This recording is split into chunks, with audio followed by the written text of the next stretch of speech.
feel God's Spirit's been at work and moving among us already, and we expect that to keep happening. So this morning I am going to share very little with you, but I have some other brothers that I told Kendra last night, I can't believe I just farmed out all my work. I've kind of tasked 3 other men with doing a lot of the studying, and I had some coordinating to do, but that's about it.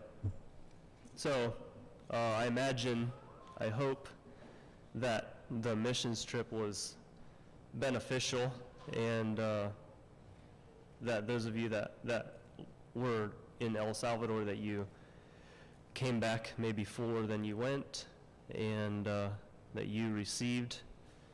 So it's a funny thing about short-term ministry. Sometime I think we can have ideas about how we can help people, and in reality, maybe we come back hopefully more full than we went, and maybe hopefully as well learn more than what we teach others, right? There's a quote here: go not to give, but to learn. Go not to teach, but to be taught. Go not to lead, but to serve. And I trust that was the case, that you were able to serve and learn. And short-term missions are sometimes more for the goer than the receiver. So all of that, not to detract from what you did there, and the service that you gave. But I want to give opportunity for, I've picked 3 of the young men that went to come and share about their time, and I gave them specific topics to kind of study around, and but also they have the freedom to share what's on their hearts and how God worked in your group. But I do want to give a heads up for the rest of you youth. I think Luke might end up closing and wrapping this all up, but I would encourage that you, during the time of testimony time, that you youth please share with us. Just because, you're not one of the 3 that's sharing, we also want to hear from you, right? So please, tell us what God did, because we expect that God moved, right? So this morning, I think we'll go in this order. Abe, I asked him his topic is seeing God at work there in El Salvador, and his task is to identify how he saw God's presence outside of his normal routine. And then Ethan, we'll go with him next. His topic is the cultural experience and perspective, and he was to reflect on what he noticed, learned, or was challenged by in a different context. And then Jeremy, wrestling with brokenness and hope, processing the harder things that he saw, maybe poverty, injustice, or and brokenness, and reconciling that with faith. And I think there's a chance you kind of change that, and that's fine. You just tell us what God's doing in your heart. So I won't get up between the 3 of you. Why don't we go in that order? Abe, why don't you share, and then Ethan, we'll turn the time to you, and then Jeremy. At the end, then Luke he'll wrap this all up and maybe tell us a little bit about the ministry there, and what God is doing there with that specific ministry that they have there. So we'll turn the time to Abe.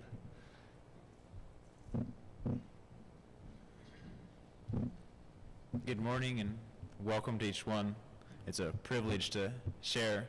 I feel like I get the easy route out in a lot of ways, because God is amazing, and it's a lot easier to talk about what he did than a lot of the other things. I want to start by turning to Psalm 103.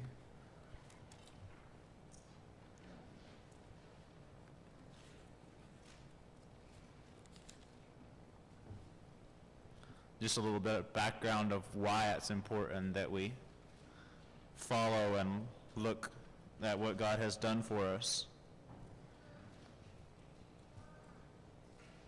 Psalm 103.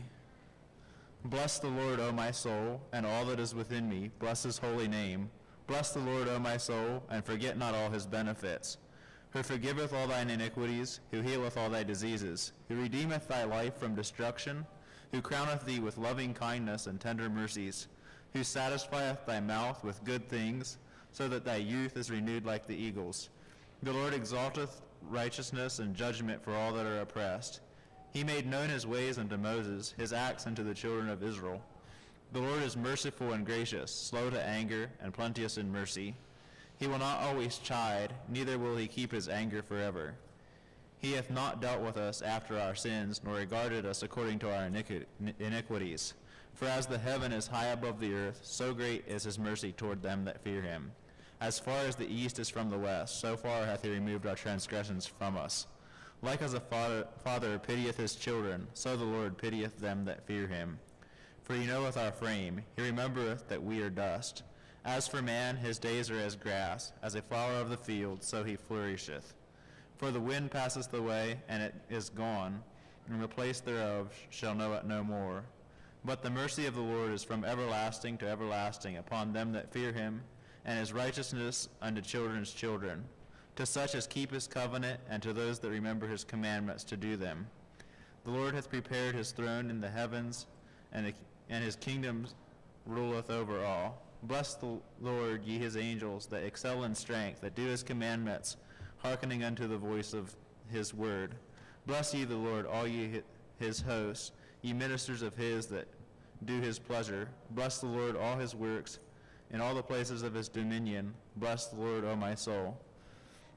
So for me, when I was going to El Salvador, probably the biggest impact that it had on me was showing me that I was probably not trusting God as much as I thought as much as I thought I should have, or as much as I thought I was.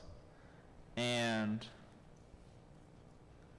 I think often we forget that our actions are the best way we can tell others what we believe. Because we can say we believe something, and the way we act doesn't bear that out. We can say one thing and act the opposite. And so I felt like I was maybe not remembering all God's benefits. I was thinking of difficulties and thinking, well, why did God heal me if he's going to allow me to do some other deal with some other things, especially the food allergies that make it difficult to do anything anyway. But one thing I think Sadie had been listening to talk, and she shared with me a song that's taken out of Isaiah 61, and I'm going to read Isaiah 61 starting in verse 1, going to verse 11. The Spirit of the Lord is upon me, because the Lord hath anointed me to preach good tidings unto the meek.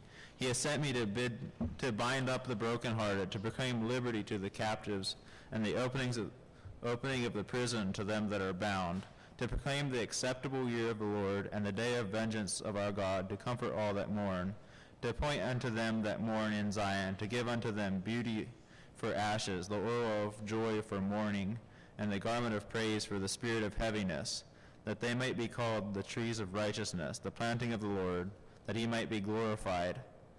And they shall build the old waste, they shall raise up the former desolations, and they shall repair the waste cities, the desolation of many generations.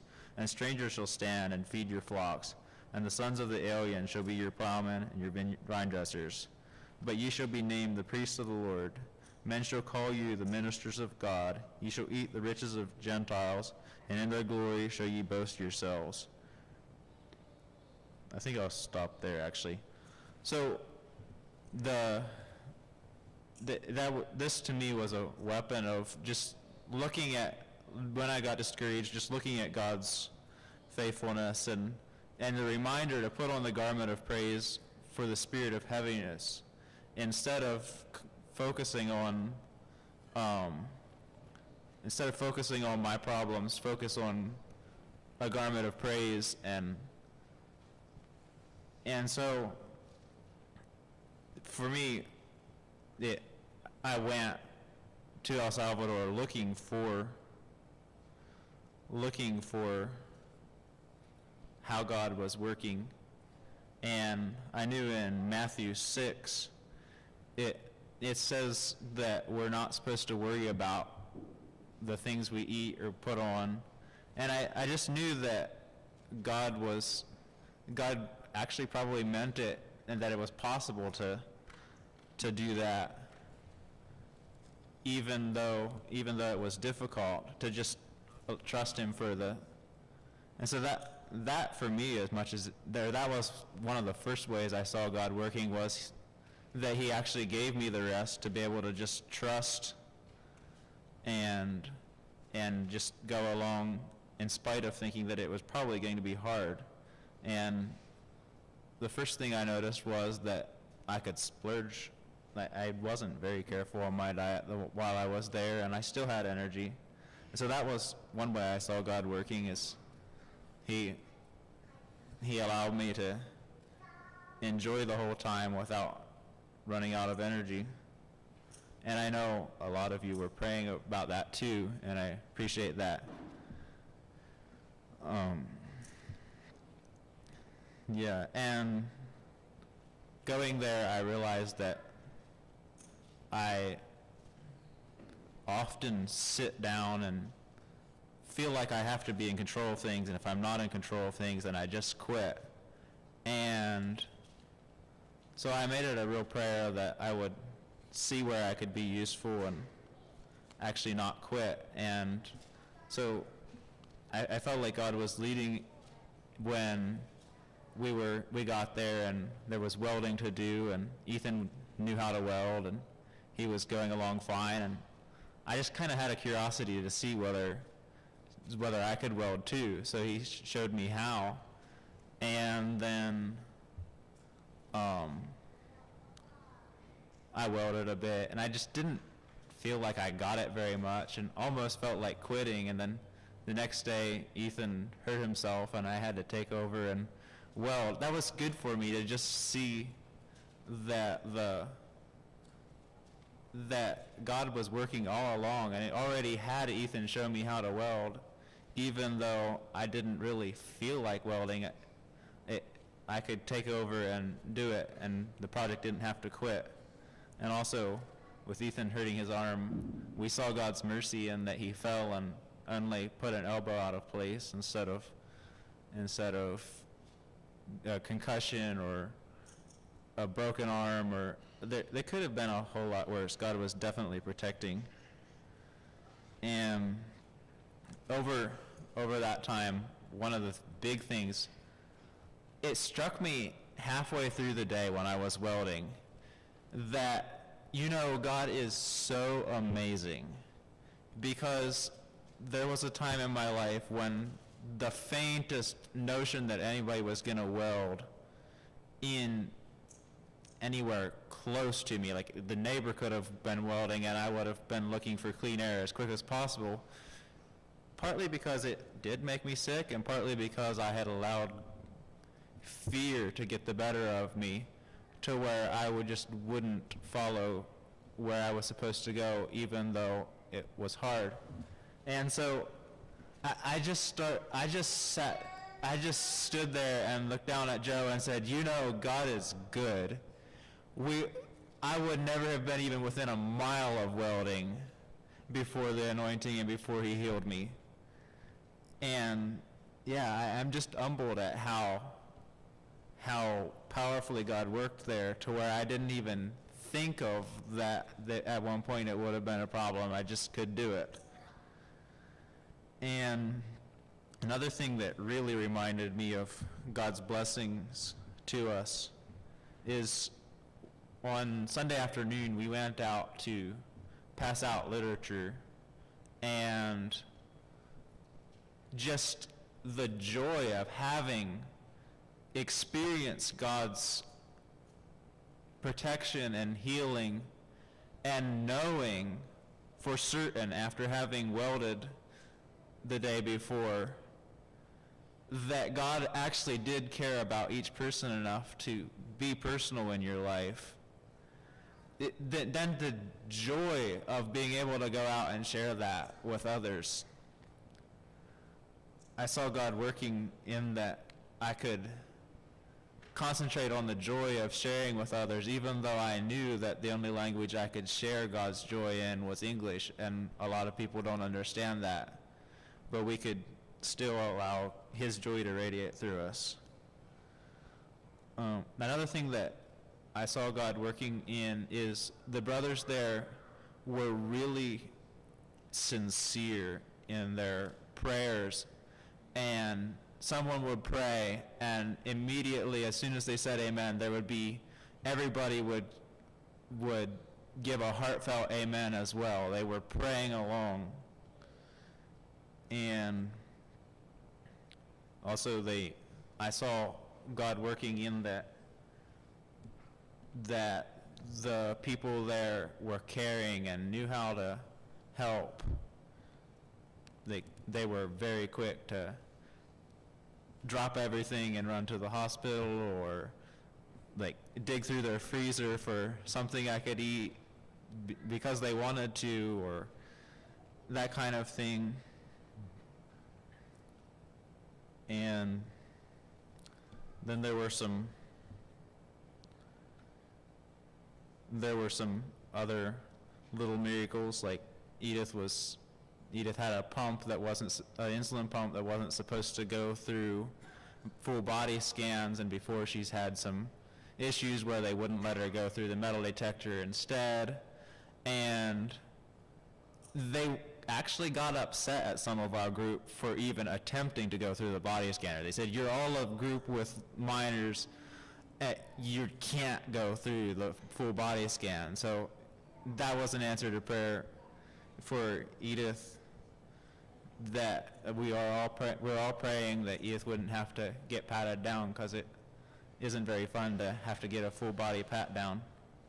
And another little thing that was a big blessing was, so Sadie feels pretty sick when there's cinnamon, and the one morning there was French toast scheduled on the schedule, and Leela thought to tell Sadie that there was going to be cinnamon in the air, so she was staying outside, and she came a little later and said, well, we can't find the cinnamon, so there's not cinnamon in the air after all.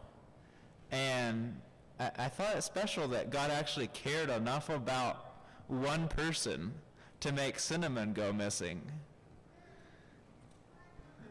And yeah, I think another thing was there was singing scheduled in the evening for the one evening, and I heard a bunch of people that were peopled out and very tired and didn't feel like going to sing. So I prayed that we would have a good time anyway, and there'd be a blessing. And sure enough, the day after, people didn't make a big fuss about it, but I heard people say, yeah, that was kind of fun. Yeah, I was a little tired, but I'm glad we went.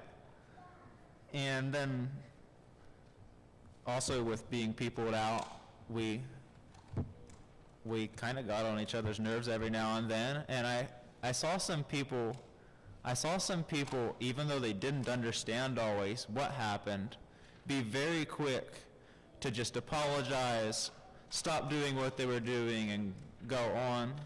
And also, the last night we were there, we all got in the van, we were tired, and had to be close quarters, and it blessed me that Luke just said, we better pray, because we're pretty tired, and we might get on each other's nerves. So we all prayed, and it was helpful that we didn't get on each other's nerves while we were in tight quarters.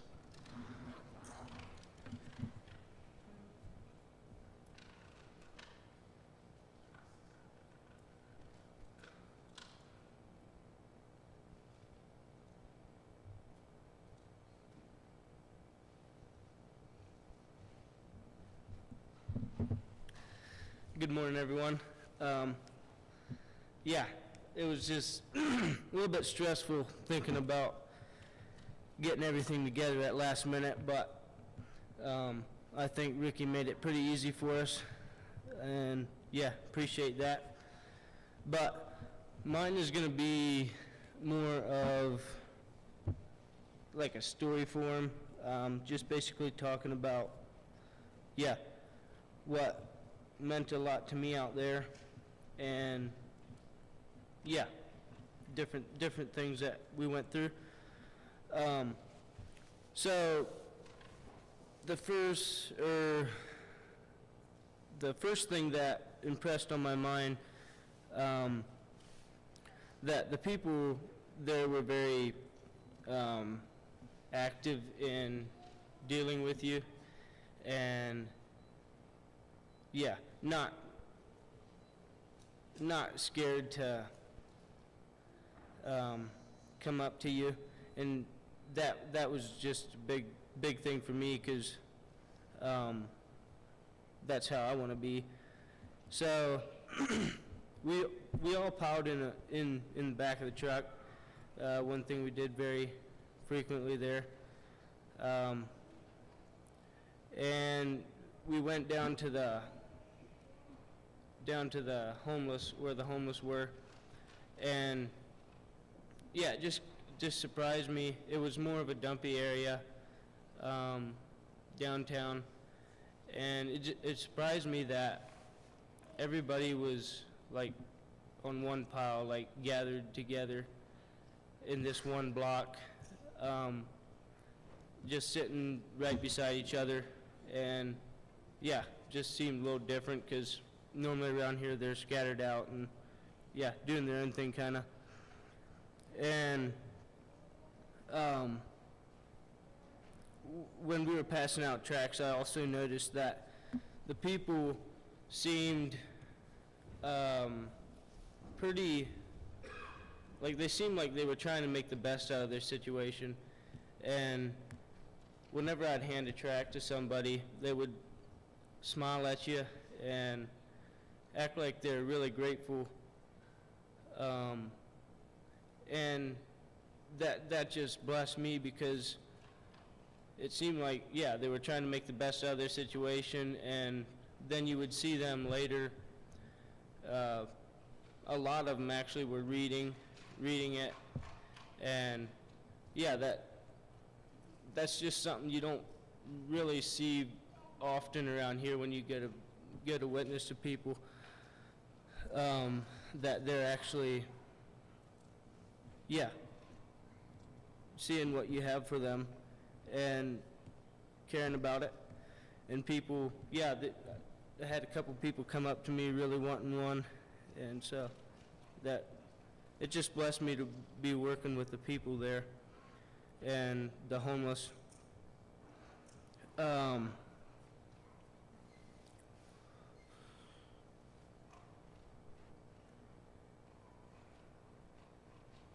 So I have,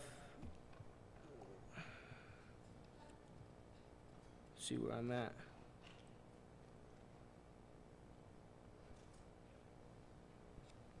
Yeah, I just think, like, us here in America, we could be so much more thankful for what we have, and or like how we live and the situation we're in, whether it's going through hard struggles or it's going good. I think we could be a lot more thankful, because we have quite a bit more than what they did. And yeah, that just blessed me to see see that culture and see how they handled it. I have some verses in Philippians 4:11 through 12. Read those real quick.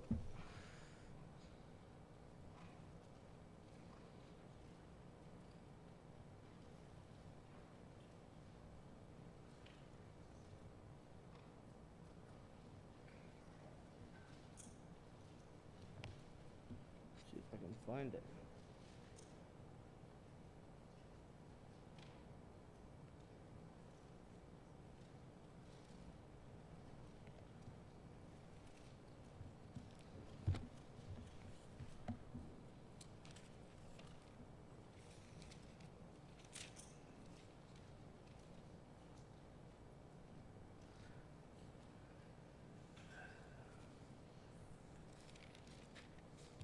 Sorry, it took me a minute.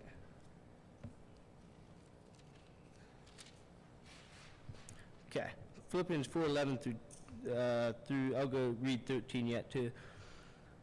Not that I speak in respect of want,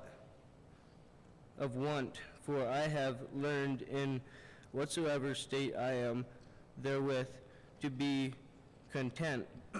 I know both how to be abased, and I know how to abound.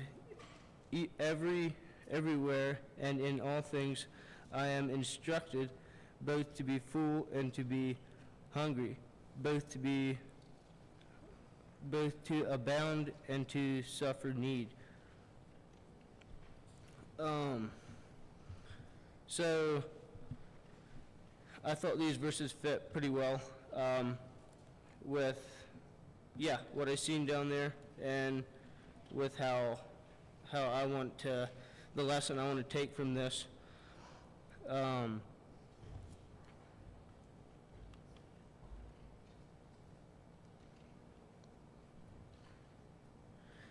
it just encouraged me that no matter what situation we're in, or whatever if we're going through good times or bad times, or something that's not easy for us, then we can make the best out of it,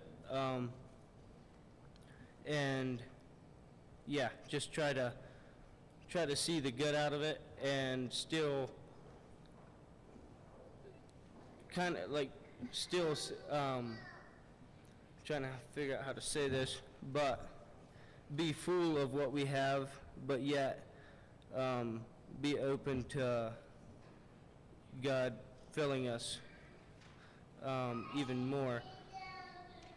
And I like the end of verse 12 specifically. It says, I am instructed both to be full and to be hungry, both to abound and to suffer need.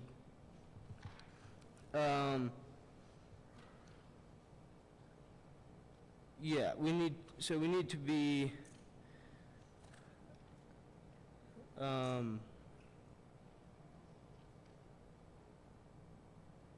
need to be content when we are where we are, but we need to be willing for God to fill us more. I think that's a big part in growth, especially for the people there. It seemed like they didn't have much at all, but they were willing to make the best out of it. And also moving on to another part I really like, a little bit different culture change, but we on one of our way home, on the back of the truck, it started raining a lot, and we were all enjoying it, and it was a lot of fun for us. But then seeing like the different people, we came to a low spot in the road that was mostly flooded about to the knee, and there was some low cars in there, and they couldn't go anymore. So just seeing like all the people work together, the locals just not scared to help, and just working together basically. And we even got out and helped push cars out of the water, and that was just a real blessing to me, because I feel like helping others is where I want to live my life, or like where I want to base my religion, I guess. And it was just a lot of fun, because we were able to help some people get out of the water, and the people seemed very thankful. That was just one of the things that really blessed me down there. And another thought, there at the home, when we were working there, there was, at the children's home, there was a blind boy that was about 18 or 19, I'm not sure, forget his name, but he was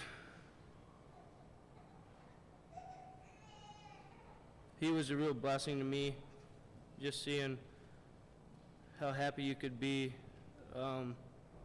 not having sight, or being able to, go around like we are.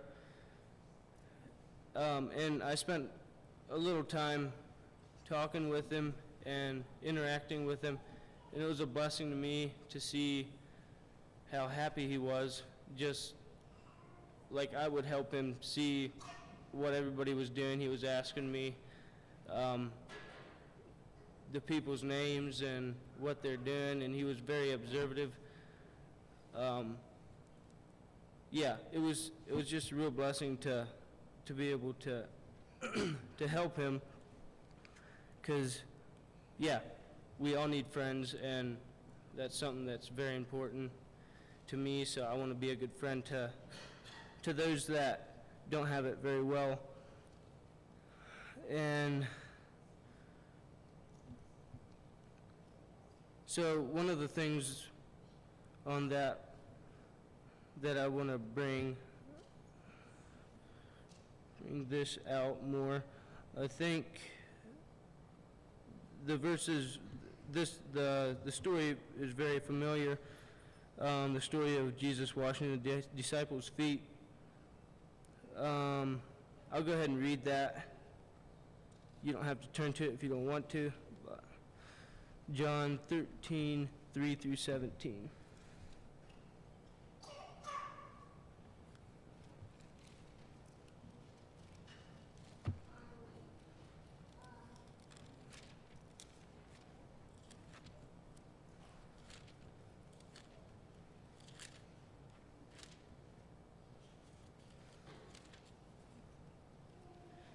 Okay, John 13, 3 through 17. Jesus, knowing that the Father had given all things into his hands, and that he was come from God and went to God, he raiseth from supper and laid aside his garment and took a towel and girded himself. After that he had poured water into a basin and began to wash the disciples' feet, and to wipe them with the towel wherewith he was girded. Then cometh he to Simon Peter, and Peter saith unto him, Lord, dost thou wash my feet? Jesus answered and said unto him, What I do thou knowest not now, but thou shalt know hereafter. Peter saith unto him, Thou shalt never wash my feet. Jesus answered him, If I wash not thy feet, thou hast no part with me. Simon Peter saith unto him, Lord, not my feet only, but also my hands and head. Jesus saith to him, He that is washed needeth not save to wash his feet, but is cleansed at even weight, and ye are clean, but not all.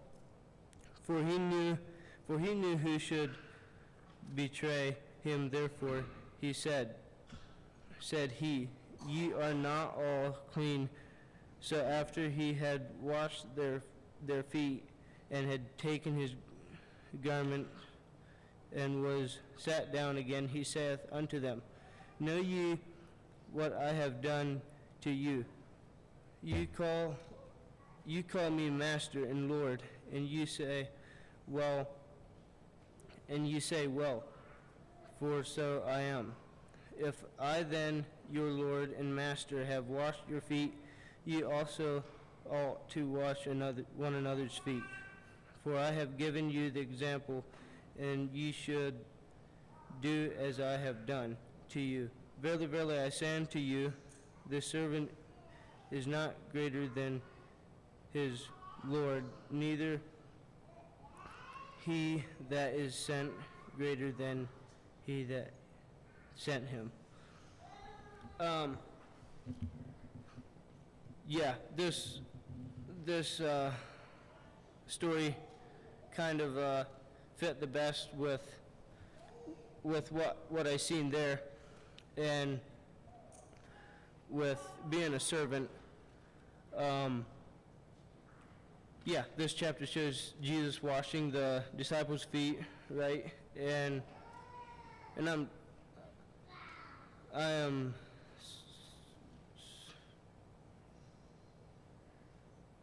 I'm sure he wasn't a huge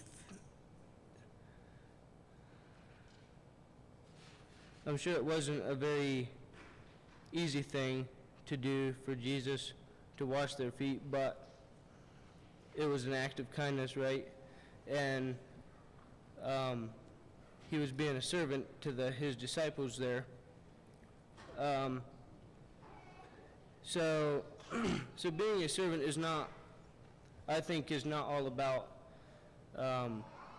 serving or like spreading the word necessarily. I think it's a big part is to interact with people and come out of your comfort zone and yeah, just show them love, and that you're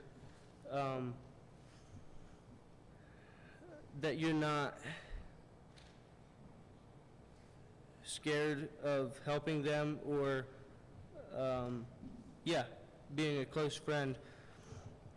I don't know if some of y'all weren't up in Salt Lake when we were there, but when Patrick came and we went up there to help him with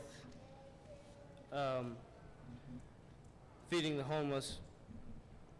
Patrick, I'm not sure how it all came together, but he was talking to this one man, and he ended up washing his feet, and that was a big impact on me because he wasn't, yeah, he was being a servant. He wasn't scared of interacting with people like that. I think we should, yeah, maybe open up a little bit and be more like that, at least for myself.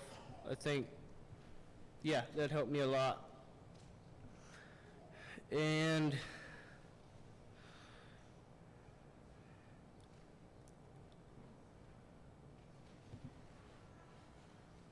yeah, it just made me realize that that's how I want my life to be like. And yeah, I was really blessed with the group there in El Salvador. Even putting my elbow out of place, it really restricted me on what I could do after that, and I was getting kind of tired of having my arm up all the time. But yeah, the youth was very, very helpful, and different ones were, yeah, being a real servant to me. And I was just, yeah, really blessed. I think God brought me through that to help me realize that how important friends are and how important we need to help others in different ways. So yeah, I was just really blessed with the trip overall. Really encouraging to me to see a different culture, and yeah, how we have it so good here, and yet sometimes we're not happy with the way we're living, or yeah, the way things go for us. I think that's all I have.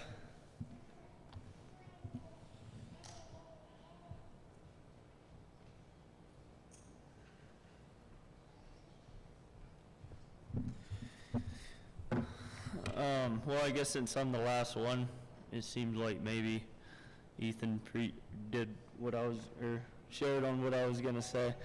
But I'll do my best to sort it out here. So I guess a couple of things that really stood out to me when we went down there is, I guess right when we went down there, one thing that Miss Yell, I think that's how you pronounce his name, that he said was that time doesn't matter. And yeah, I guess throughout the whole week, just seeing how people live life, and yeah, just coming from here, going to there, how it was a lot more laid back and don't have to be everywhere at once, and like, yeah, just a lot more relaxed culture, I guess.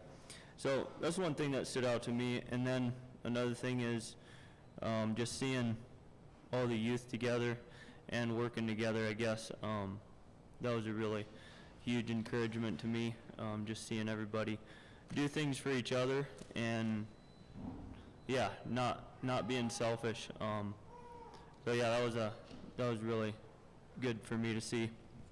And I guess just coming back from a 3-week trip before this, I honestly thought about staying home, and yeah, I was just kind of tired of being with people, but yeah, I'm sure glad I went. It was a lot of fun, and yeah, I wouldn't trade it for anything. I guess, Ricky, what you gave me to share about, when you sent it, I guess I had some other thoughts in my head, and then wasn't sure how this was going to work, but I think I kind of tied it all together, and it actually was kind of down the same lines I was thinking. So I guess wrestling with brokenness and hope. So first I want to kind of look a little bit about what hope means and what brokenness, how we view brokenness, I guess. So I guess to me, hope is maybe to cherish a desire with anticipation, or like something that we have this view of, but we don't have it, but we see it in the future, and maybe are anticipating it, or something that we're looking forward to, I guess. And I have a song, actually. We might sing it then if we have time, but I'll just read it for now, some of the words.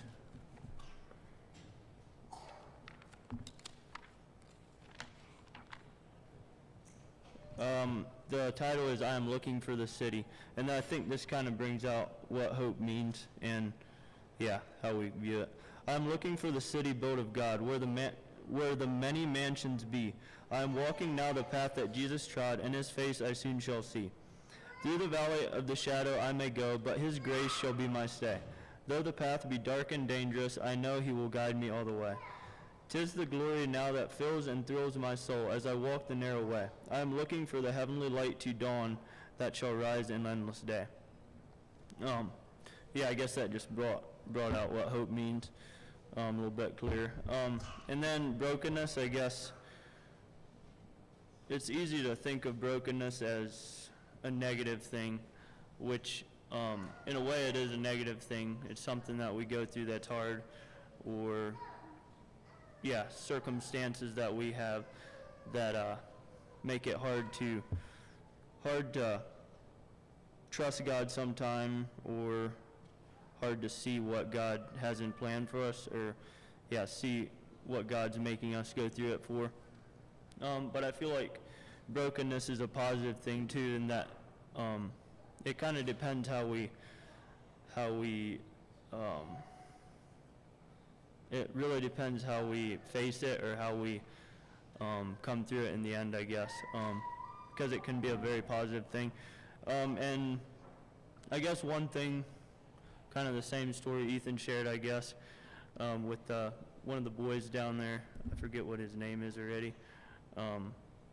But yeah, he was pretty much blind. I'm not sure, maybe he could see a little bit. But I guess when I first met him, I thought about, yeah, how would that be? Like that would be pretty hard to not be able to see, and just the way he lived there.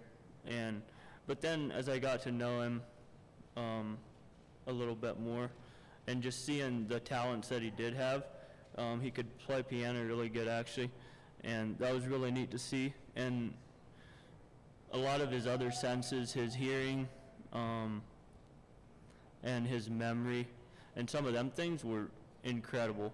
And that really, yeah, it was encouragement to me, and we can like think about that in our everyday lives too. Like maybe we're not blind, or we're not quite like he was, but we have things that we're not very good at, or yeah, but then there's things that we are good at. And so I was just challenged, if we know we're good at something, and do we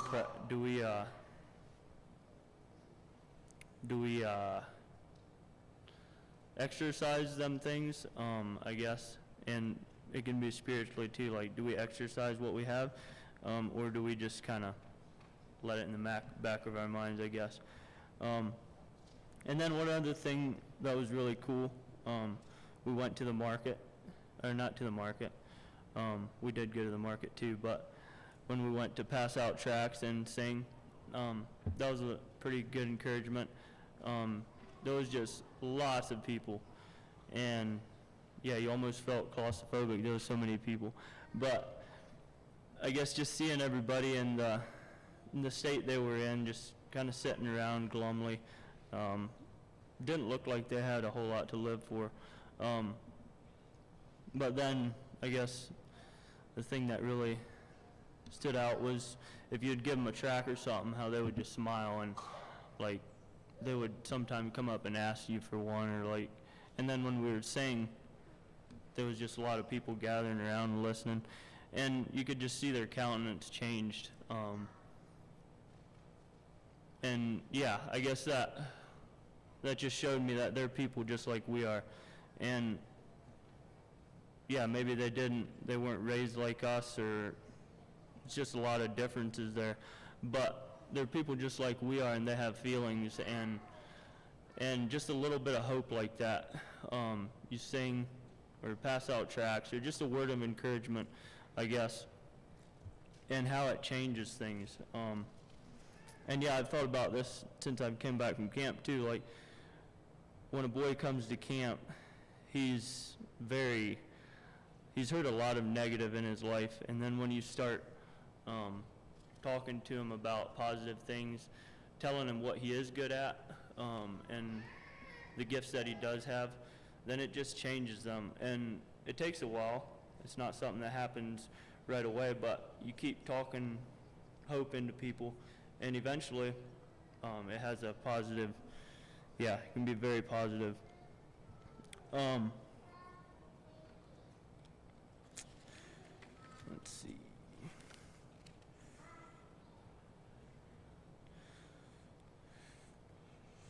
So yeah, I guess that was just thinking about hope, and yeah, brokenness there. But like we have so much hope, and what do we do for others that we see? Like, there's so much brokenness around us, and are we doing our best to bring hope to the lost around us, I guess, encourage them. So I got a few verses here. One of them is in 1 Timothy 4, verse 10. Y'all don't have to turn to it, but I'm going to read it.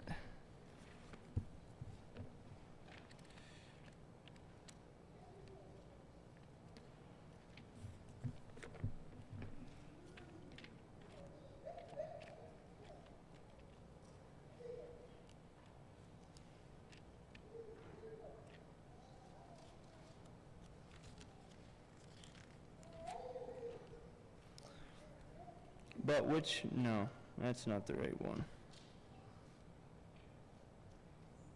1 Timothy 4:10.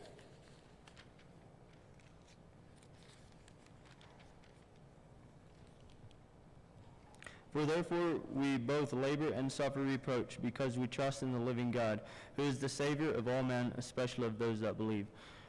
So here we see that if we're doing what we're supposed to be doing, or what Christ has called us to do, then we will suffer reproach. And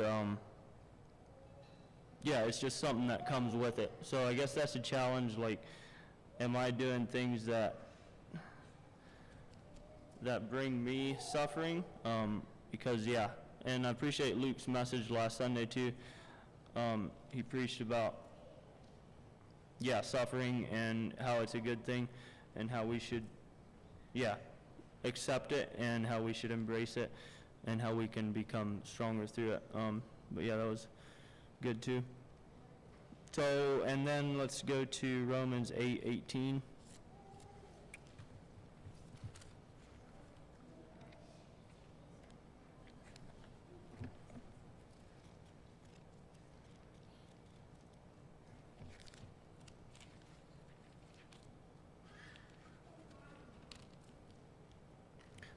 For I reckon that the sufferings of this present time are not worthy to be compared with the glory which shall be revealed in us.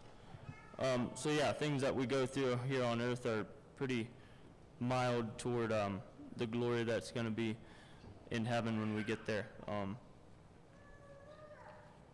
And then I have one more verse. Let's see. John 12, verse 24.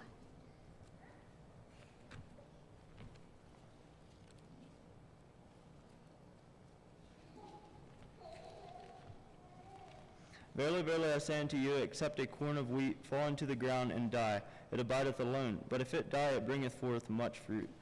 Another thing with this brokenness, if we are broken and allow God to use us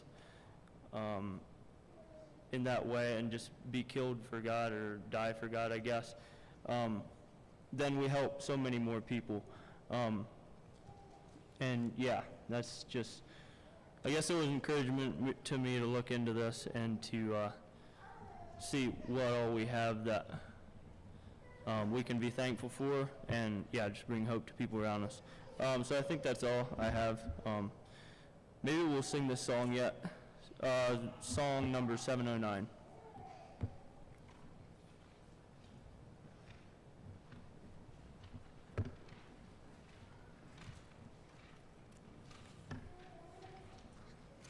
Okay, I think I know how it goes.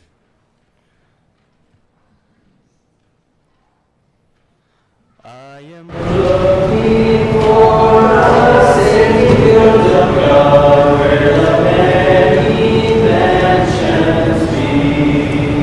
I am walking down the path of Jesus God, and His face I soon shall see.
Okay, thank you, Abe and Ethan and JT for sharing. Maybe just share on a few other things, but I want to bless the youth for taking on the challenge this year. They did a lot of hard work, and which means they all either listened or read to the whole Bible in the first 6 months, did a lot of memorization, and did away with a lot of technology. And so I think as older people, we could probably even take the challenge ourselves. But I've been encouraged because what I'm seeing, I see a lot of potential in our youth. It's not that they aren't doing a lot of important things already, but I see that God is going to be using you to do his work and to continue the work of the kingdom going forward. And that's encouraging, especially as we as a family think of going to Thailand for a time, is knowing that God, the kingdom of God, is going to continue to move forward. And we've seen that demonstrated in your lives. So bless you, youth, for taking on the challenge and completing that. And then you were rewarded, your challenge was rewarded by another challenge. And I think you passed the test. So thank you for being very respectful on this trip. I think they did very well. We try to do things as a group. We even all got 20 people. You know that 20 people can get on a little Nissan pickup and we can go down the road. Like that's possible.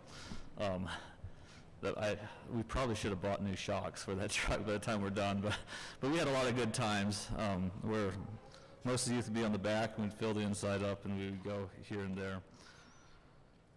But yeah, we did a lot of things as a group. Tried to have a daily devotional time, and most of the youth had a chance to share, or most of the youth men had a chance to share there. Those were good times. We probably didn't have quite enough just us time, right? It seemed like we were always going to one place to another. And it was often including people. But I think I could tell when we were pushing the limits. And I knew I couldn't ask much more, and so I'd try to back off. Just in case you didn't know, I actually tried to back off a little bit. So, but it was good, very good. We had a lot of fun doing a lot of the projects together, whether it was sewing, cleaning, welding, and excavating. And Melvin, we're not going to complain about our machines anymore. I've heard that comment. We tried to do some excavating with some things that were less than ideal, and they kind of ran and kind of didn't. They made some of us kind of embarrassed. We're supposed to know how to run things, and anyhow, but it was good. It was a good experience. Just a few things on the children's home there. So Misael and Regina, I think they were kind of at the forefront of starting the children's home there in El Salvador. Misael would have been in the children's home back in the early 1980s that AMA had down there, and they actually closed down in the early, I think it was like 82, 83, I'm not quite sure, because of the guerrillas and coming in and demanding so much from them, and it was just not safe for Americans to be down there, so they actually closed down the children's home.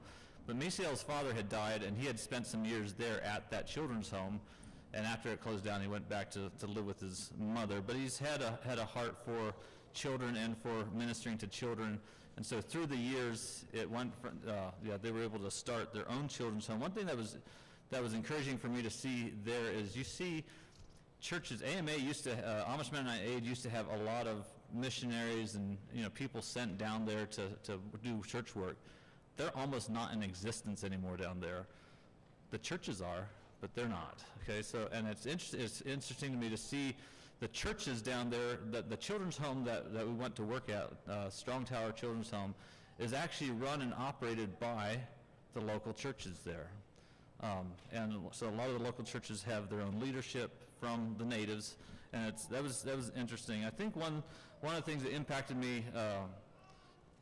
Anyhow, so I need to go back a little bit. So Misael and Regina, Misael married my cousin from Kansas, and they were living in Kansas at the time when the children's home actually started. I mean, they were part of the beginning of it. Misael's brother and some others are very involved there at the children's home. And the way they're kind of set up at the children's home, they have what they call house parents that live right there with the children, and they can handle up to 30 children. Now, right now they only have 4, and most of those are almost grown. And Misael just had a meeting this past Friday with the authorities because they would like to start receiving more children, but they also need new house parents. The house parents are, 65? They're getting up in their years, and it's amazing just to watch them care for these children or young adults day in and day out, especially the one young man there's in a wheelchair, and he was pretty much a vegetable. He moves a little bit, but he doesn't do a whole lot. And just to see them pour their lives into these young adults, just so, yeah, they're just so sacrificial. They don't, they're not saying it's not fair, I don't get out to do this or that. They're just there pouring their lives into these people, and that was just a real blessing to see. And yes, they're getting older, and they're probably starting to feel like they're wearing out. But let's pray that God would provide another set of house parents for them there so they can continue taking on children. They can handle up to 30 children at full capacity. I think the most they've ever had at one time was 24 children, and so now they're down to about 4. When they turn 18, they're free to leave. They don't need to leave, but they're legally able to leave. But another thing that stood out to me a lot is just their simple faith. They're not too worried about where their funds are going to come from. They're not, I mean, yes, they'll go and give programs in churches and things like that, but they're not doing just a lot of soliciting and asking and begging people to help. And yet God is being faithful in providing for them. I especially just looking at Misael's life and some of the stories. Misael is a good storyteller, and we enjoyed about an hour of storytelling. Probably should have had a few more hours. But just seeing them, just being able to walk with God and just trust God, knowing that God's in control. Why do we get so worried about things sometimes when we actually could just trust God and then move with whatever God brings into our path, just move with that. And he told a story of a time when they were traveling up here to the States where they were robbed. They were traveling, I don't know if it was dark yet or not, but they had a truck that came around them and braked really hard. He hit him right in the back end, and they started shooting at him. And anyhow, somebody came into their vehicle, or multiple people, and they drove their vehicle out into the sugarcane field, way out, away from anybody, and for 2 hours just took that vehicle apart, everything apart, took almost everything that they had while they sat there on the ground. And just realizing that they thought this was their end, but it wasn't. God had more in store. And some of those things, you see how they've gone through some of those experiences, and it's just increased their faith. And again, it's a very simple faith, but it's increased their faith. And it's something that I look at too and say, wow, life doesn't have to be so complicated. We don't need to get bent out of shape about so many little things that really don't matter. When we have a God that is so big, and he's able to provide for us and take care of us, and he has a purpose for us and has a plan for us, we can just back off, right? And we can just start trusting more, and pouring our faith, talking to God in prayers. I think that was probably one of the biggest things that stood out to me over the trip, just that simple, childlike faith, and then seeing God's hand move over and over and over again.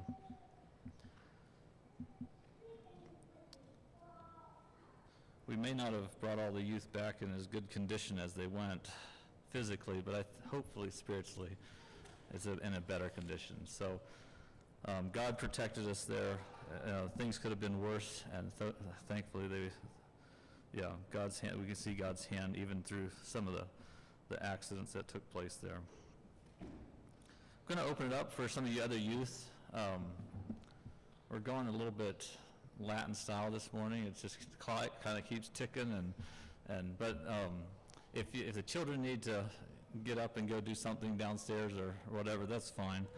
But I'm going to give an opportunity for some of you youth. Just stand up where you are and share what maybe a few highlights of the trip, some things that maybe God has shown you. This is your time. Just do it quickly so that we don't have a lot of downtime just sitting here waiting on you. So, who's first?